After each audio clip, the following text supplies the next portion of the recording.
guys, it's Sam from Nonfiction Horror, and today I'm filming my April TBR. So for the month of April, I decided I only want to read manga and graphic novels. And the reason I started this was because I started the series Death Note not too long ago, and I totally got to the middle part where it's just non-stop action, so I have to finish it this month, even though I really don't want it to end. I know that it needs to get done. What I did was I ended up checking them all out from my library, because if you've read any manga, you know that it can get really expensive, especially if there's 10, 20, 30, 40 volumes in a series.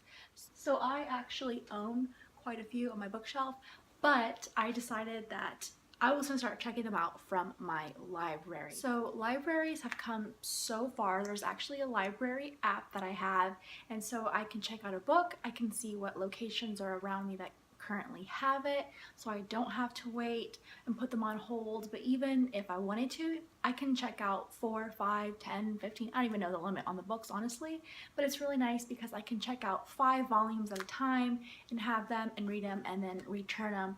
And I didn't have to go to Barnes & Noble to go pay for them. I didn't have to constantly read one and then go to the store and buy one, read one and then go back to the store, because they take me relatively about 2 to 3 hours if I just sit down and don't stop and read them.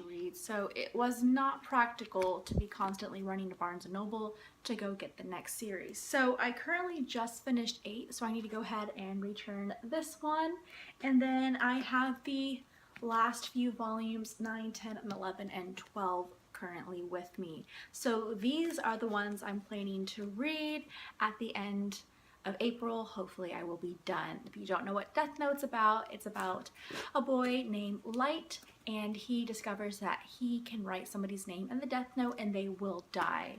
Now, the reason I like this series so much is because it was pretty much non-stop action. Like every page I was constantly like, what's gonna happen next? I was biting my nails, I was really nervous. So for me to find a book series that keeps me engaged and excited the whole time is really rare.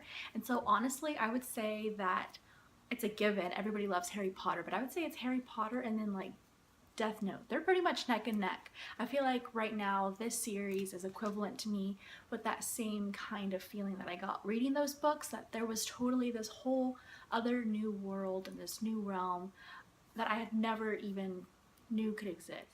This all started last year when I started watching Sarah Without an H. She has a series called The Lonely Genres Book Club, and they decided they were going to do manga, that they feel that manga isn't really represented on BookTube as much as the other books that you hear about are YA books in general, so they decided to have the lonely genres of books that weren't that popular, and they picked Death Note for the series, and I started reading it, and like I said, here we are now today, and I've absolutely fallen in love with the series. So I'm excited to finish these bad boys up, even though, like I said, it's really bittersweet. But I've been telling everybody about this series. I've been telling my mom, I've been telling my dad, my sister, my brother, my boyfriend. Everybody knows about it. Luckily, my sister has read it, and I got my brother to start reading it, and my boyfriend has heard of it, and he's watched some of the anime with me that I started watching, which is on Netflix, by the way, so you can go ahead and watch the anime before they make the real-life action version, I believe August or September, which I'm really looking forward to, despite all the controversy saying that they're not played by Japanese characters. I honestly am just really excited nonetheless to watch it. The next thing I'm going to read in April is the series Saga. I've actually read volumes 1, 2, and 3, so I have 4, 5, 6, and 7 that I need to read.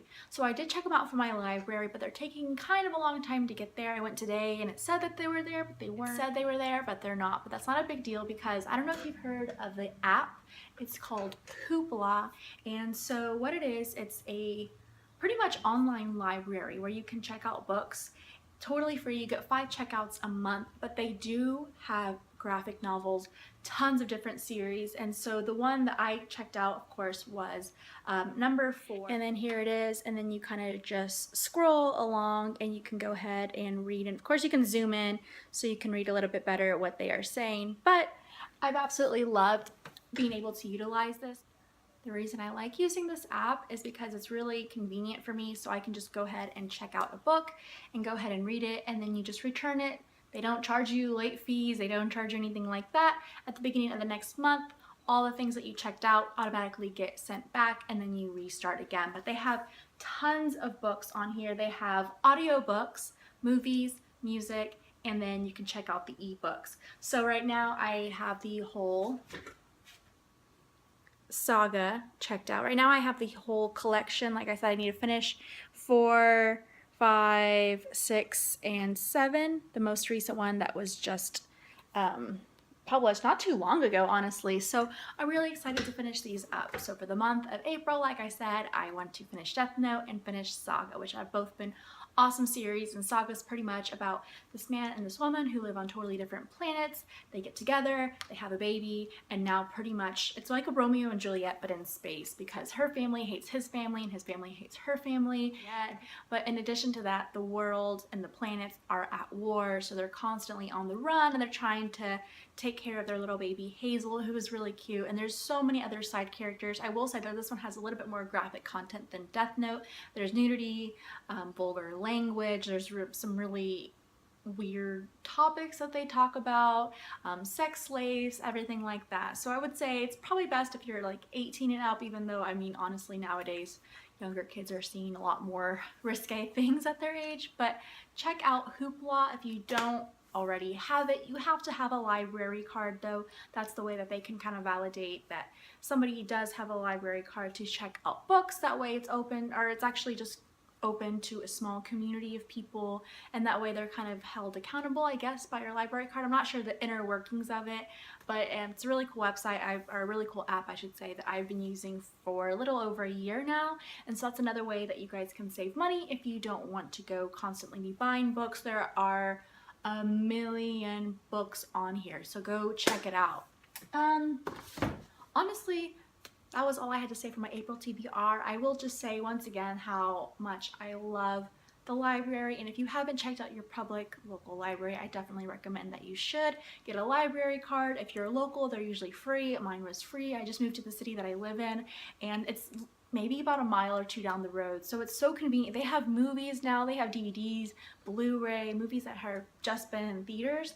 When they come on release, they're already at the library. So I mean, there's like Suicide Squad and all these other movies that are big name. It's not like it used to be, you guys. The library used to be boring and outdated, but now, like I said, they have CDs and DVDs. It's like going to Redbox, and I think you can check out maybe 3 to 5 at a time. You get to keep it a week, and if there is a fine, it's like 10 cents or $1, and it's not like Redbox where they're overcharging your account, which if you're like me, sometimes I forget to return the movies, and so I have like this huge bill by the end of the time that it should have costed me $1, but sometimes it's like $12 if I don't remember to return it.